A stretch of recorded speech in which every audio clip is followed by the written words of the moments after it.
The Justin Robert Young program brought to you as always by everybody who supports us at payjurydaily.com.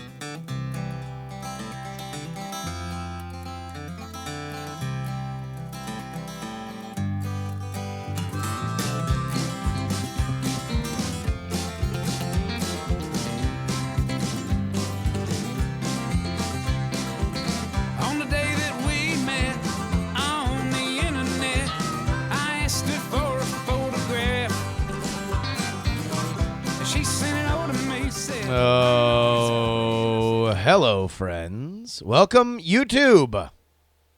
Another recording session for JuRY Daily. We're going to talk all about Marvel Comics. Let's go ahead and get her started.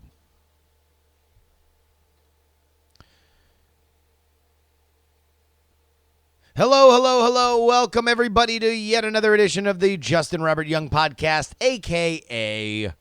The JuRY Show. Marvel Week has come to an end game this Thursday. Talked about how I got into Marvel Comics on Monday. My obsession with comic cards on Tuesday. Cartoons. We talked about X-Men. The X-Men, the animated series on Wednesday. And today we pay homage to the reason why we started this theme to begin with.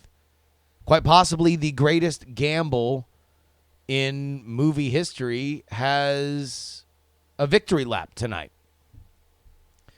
The Marvel Cinematic Universe, quite reasonably the most successful movie franchise of all time by dollars, by critical acclaim, by cultural relevance. I will say that it is bigger than Star Wars. It is bigger and badder than James Bond, which has a ton of movies and has spanned the test of time. The Marvel Cinematic Universe has, for over 10 years, delivered blockbuster entertainment at a rate and of such a quality that the world had never seen before. But before we totally blow the MCU, let's also pay our respects to some of the real ones that came before it. I mentioned yesterday that the best comic book movie, the one that really was the portent that let us know that there was a brighter future ahead, was Blade. Blade was a very credible action movie with a credible action star in Wesley Snipes, and it used the elements of the comic to its advantage. Blade's a cool character. You add some techno. Steven Dorff's a creepy vampire. Bada bing, bang, boom. But more importantly, it was not a comic book movie for kids. It understood that there were complex themes and emotions and story points that could be leveraged for an adult audience. But to me, the moment that comic book movies decided that they were not going to just be content to be toy commercials, although they certainly are those as well, was X-Men in the year 2000. This is a movie that begins, the opening scene is Magneto, the villain, being torn away from his family in Auschwitz. He reacts so violently that he tears down the infamous, wrought iron gates because he has magnetic powers. That was the moment that everything changed, in my opinion. That was the moment where, even something like Batman began as kind of a campier. It was more of an homage to the television show. Even Burton's, to a certain extent, was more of an homage to the television show than it was to the comics. This was comics. This was the key threads that kept people fascinated with these characters throughout many different versions of their lives, many different eras of themselves. So then we get X2, which is definitely better than X-Men. And the debate then, at that point, was, well, what is the best comic book movie of all time? For a while, in my opinion, it was X2. And then it was Spider-Man 2. For whatever reason, comic book movies got better in the sequels. But then there is a moment that I will never forget. In fact, I will challenge you guys to answer this same question. Where were you when Robert Downey Jr. got cast as Tony Stark? Where were you? I remember exactly where I was when I found out. I was still living in Hoboken. And I was so excited that I literally had to knock on my roommate's door to tell him. I was so pumped. And we had just watched Wonder Boys.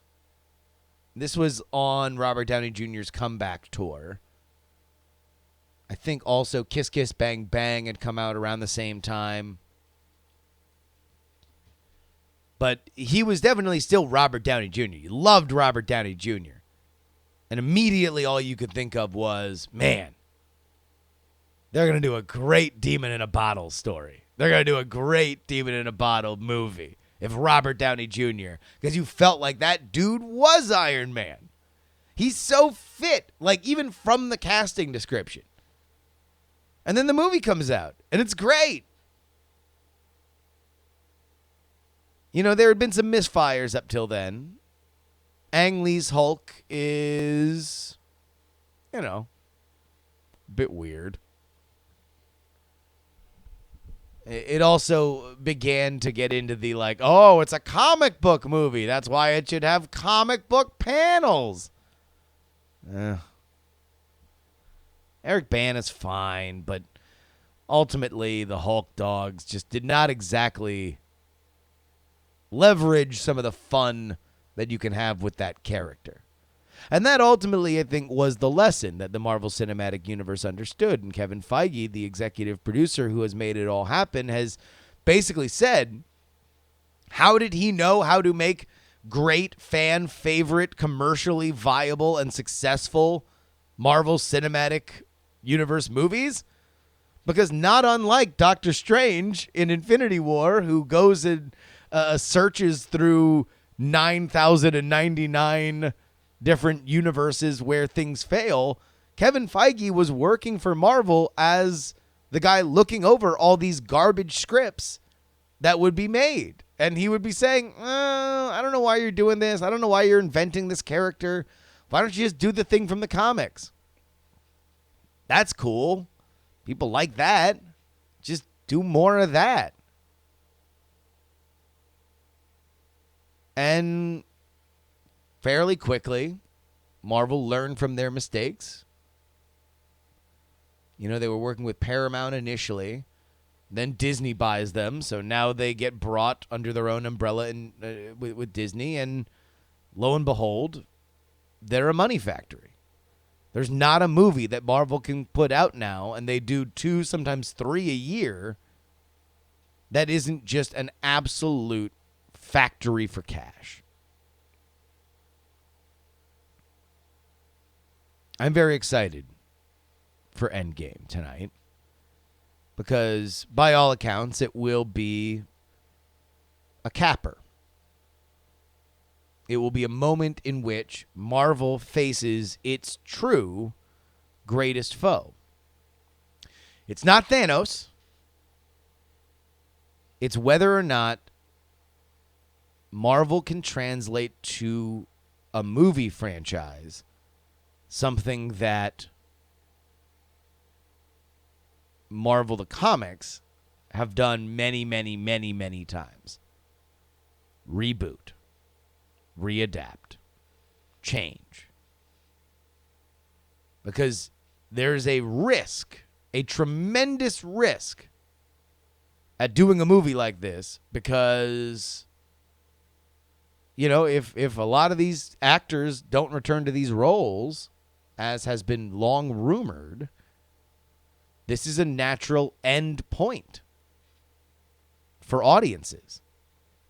They can say, look, I always used to go to the Marvel movies, back when they used to have the guys I liked.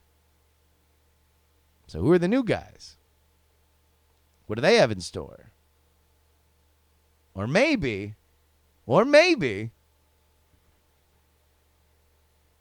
Marvel will do what so many comics have done. And just when you think our heroes are at their end, they'll find a way to stick around.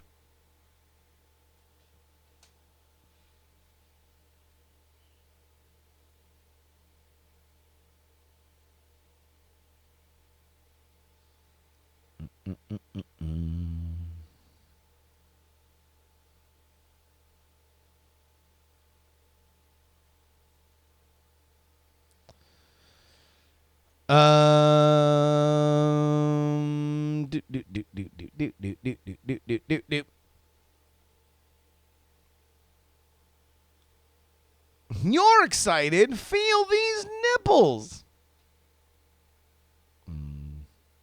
R. Quinlan Costas. Syracuse attendee.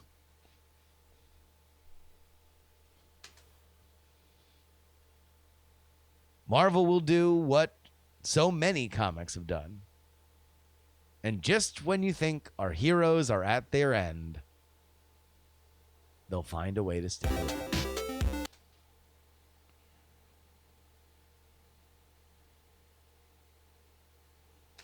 They'll find a way to stick around.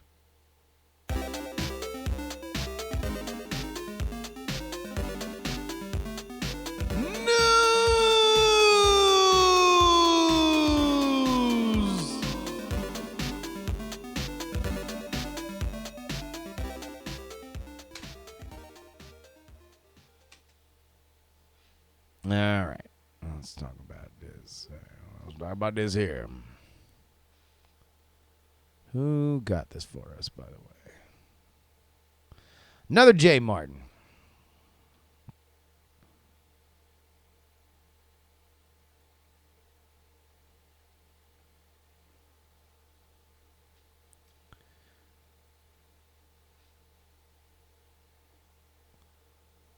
Americans are lying about their vacations. This according to a new study by flight comparison site JetCost. Travelers in the United States have cited being embarrassed, the desire to seem well-traveled, and the hope of impressing somebody as their main reason for lying about their vacations. 14% of us do it. In addition, 2/3 of the over 4,000 Americans surveyed have also lied about their experiences with weather, quality of accommodations, and amount of sightseeing done are the common fibs. The study found that 27% of respondents have traveled internationally, with 61% admitting they exaggerated the truth about their vacations. Weather conditions topped the list at 34%. Quality of accommodations was second at 29%, and the amount of sightseeing was third at 27%. Quote a JetCost spokesperson, even though it's probably more common than not in the United States to have holidayed abroad, Americans are still clearly feeling the need to appear as if they are well-traveled. With the modern pressures of social media, people feel as if they need to prove themselves to others, which is a shame. Life isn't a competition, and just because somebody says they've done something doesn't mean you're less of a person for not having done it. Well, thank you, sage wise wisdom from JetCost spokesperson. Travelers from the United States also lied about the amount of alcohol they consumed, 23%, and how much money they spent, 21%. Another 68% said they told somebody that they enjoyed their vacation more than they did, and 52% revealed that they wouldn't tell anyone if their trip was a total disaster. But here's the most surprising finding. According to JetCost, 10% of respondents admitted to posting a fake picture on social media to reinforce their lies. To reinforce their lies. So if you say, oh my God, having a great day here in, I don't know, the French Riviera, and then you post a picture that you found on Google and act like you literally just took it, that's interesting. Have any one of y'all done this? Email me. Speaking of emails,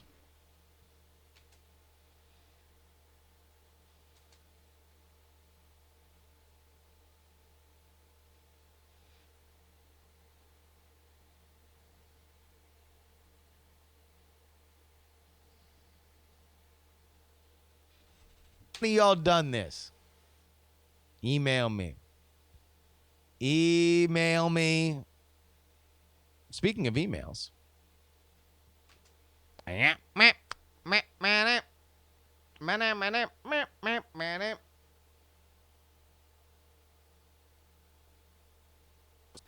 Email me. Speaking of emails.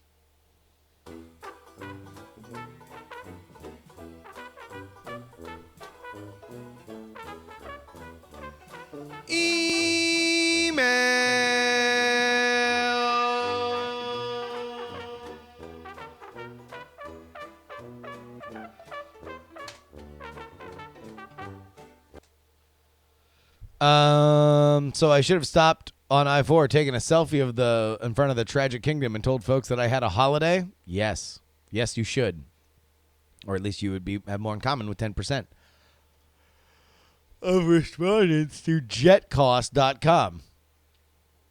Spin dash don't brag. I've got to wait another fucking 10 hours.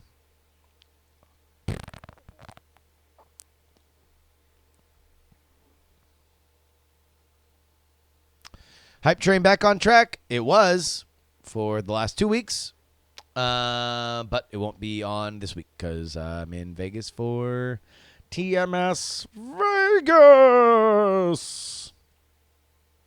All right, let's get into these emails, though.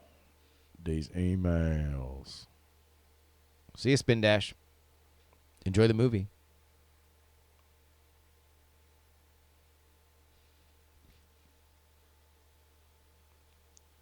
You can always send us an email at jurydaily@gmail.com. Again, jurydaily@gmail.com. Cappy writes, OMG, Jury, yes! That was my jam, comic cards were, when I was little. I truly believe that it made my worldview what it is today when it comes to the racial cultural divide. Oh, no, sorry, this was the X-Men animated series. My funny story about it is this. My mother sat down with me to watch a few episodes of X-Men. That same week, my parents took me to one of the largest Central Florida churches and had the pastor exorcise the demons that the show put into me, holy water and all. He then proceeded with a 10-minute-long prayer and told my parents that one day I would become a pastor. If it helps, I'm a white agnostic atheist. Rick writes, I'm a day or so behind this week, but I've been thrilled to listen to you talk about nostalgic high points of my youth. I, too, had the wonderful Marvel cards and collected the Fleer Ultra line myself. They are sadly gone, except for my prized card that I've kept all these years in a hard case. A total badass holofoil Spider-Man. I still love it. The greatest aspect of the cards for me was filling the gaps in my Marvel knowledge as a kid. The short write-ups on the back fleshed out the varying character rosters for me and explained the many relationships between the different characters. I also learned about the various incarnations of characters in this way as well. This was important as my family didn't have the disposable income for me to spend on comics or to be able to drive the long distance to the nearest shop. But the cards were readily available. Most places in my area had them, and they were at a low cost. The cards helped me make a case to my folks for my first big graphic novel collection purchase, Spider-Man, the Saga of the Alien Costume. I've probably read that book 500 times throughout the years. I still have it, and it's my favorite graphic novel collection that I've purchased over the years. It's dog-eared, frayed, and beloved. I still pull it out for vacations when I know I'll have some time to read and want a break between whatever sci-fi fantasy series I'm chewing on. I don't expect you to read this because of the length. Ha ha, got your ass, I said editorially. But I wanted to let you know that I'm really enjoying listening to you this week, and I can't wait to hear about the cartoons, which were favorites of mine. Shitty animation at all. And finally, Chad writes, "Hey, JuRY, noting that you're discussing to date has raised more nostalgia in me than talking about comic cards. I did read comics as a kid, but those cards were something else, something special. As you continue describing these wonderful pieces of our mutual childhood, I then felt a sense of intense jealousy, as I did not end up getting that hologram Spider-Man and Venom card. Sure, I had other holograms from other sets, but not that one.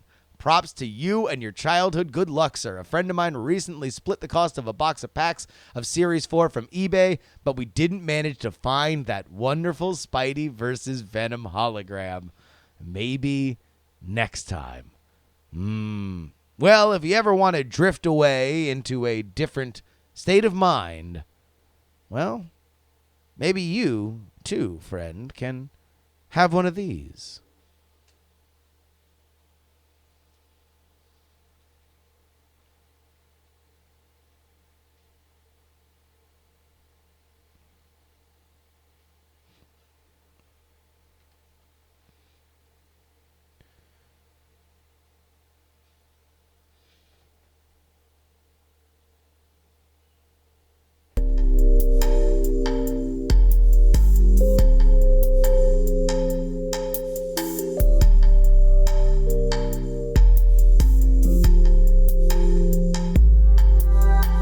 These are high thoughts.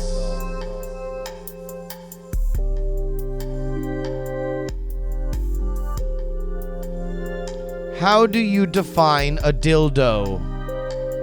Is a penis just a living dildo?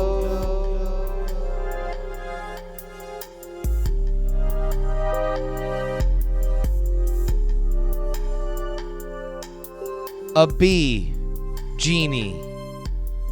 A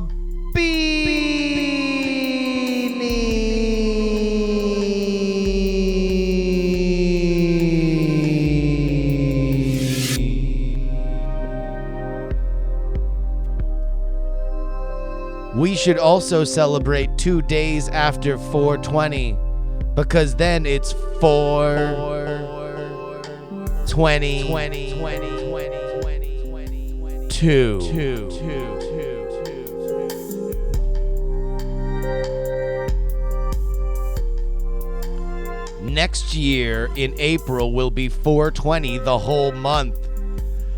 I'm going to eat so many chips.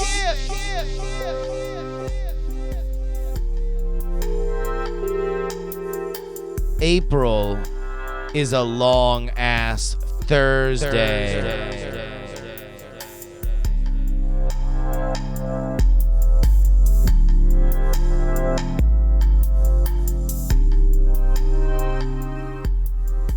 The bike lane just now was the safest I've ever felt while still experiencing adventure.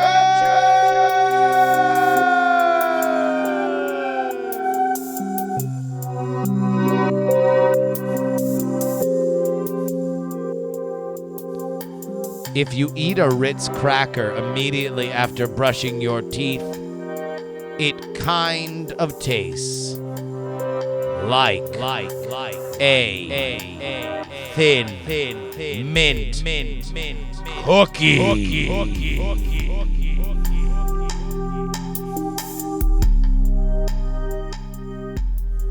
Those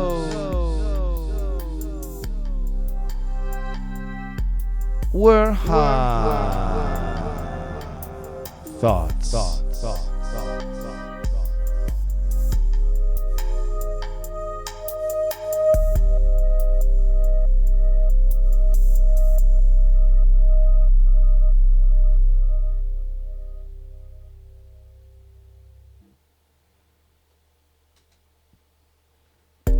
Oh, that one timed out perfectly.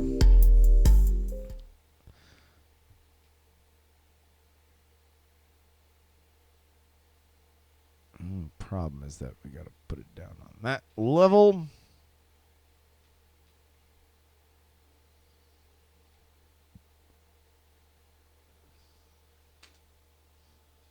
Maybe you, too, friend, can tighten that up.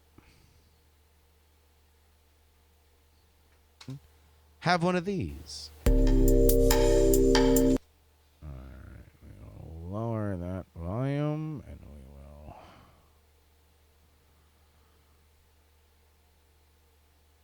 take out that hiss.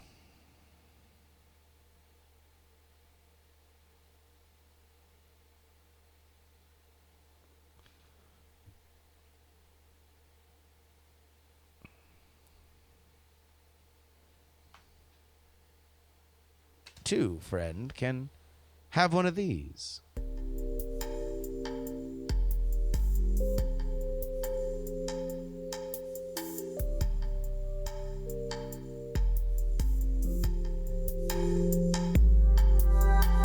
These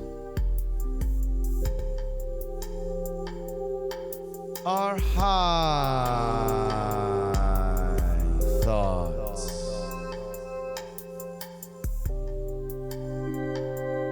A genie. A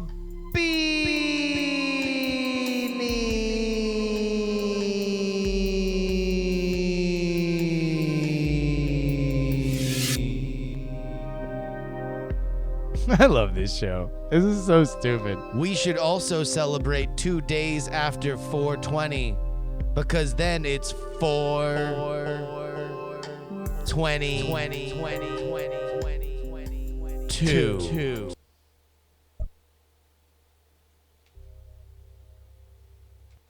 All right. And here we go. And that about wraps it up for this week of shows. I want to thank our producers, The Jen, PD Rave, Non-Specific, Rock and Roll Martian, Joe Acosta, well, James the OG Brito, well, the Webby Award-winning OG Brito, Will, Chris, Bill, Dustin, BioCal, Robert H., Brian C., M., Trey the Melodica Man, Adam, Middle-Aged Mike, and Harry Lee Smith. Remember, friends, you're going to go ahead and email me, jurydaily@gmail.com, Twitter, Instagram, Snapchat, @JustinRYoung. Join our Discord at bit.ly/jurydiscord. It's where we pick all of our jury stories from. Thank you to another Jay Martin for lying about his vacation to us. Friends, that is it for me this week. I will see you Monday. Until then, though, remember, please give a round of applause to Mr. Wacky, but more importantly, please don't die.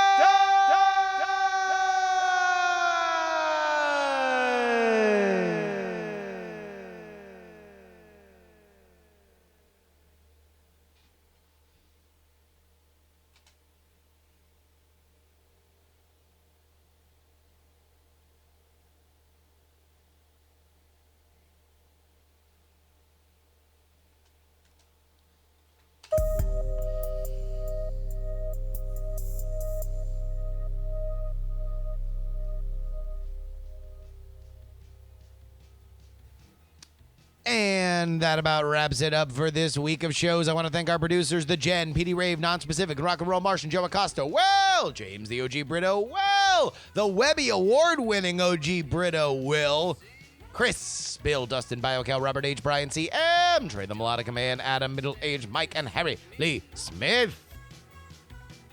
Remember, friends, you're going to go ahead and email me, jurydaily@gmail.com, Twitter, Instagram, Snapchat, @JustinRYoung. Join our Discord at bit.ly/jurydiscord. It's where we pick all of our jury stories from. Thank you to another Jay Martin for lying about his vacation to us.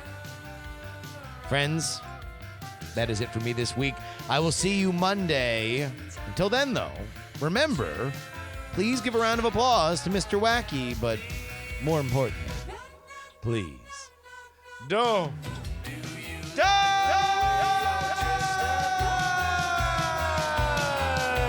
Do you like how your hair gets cut?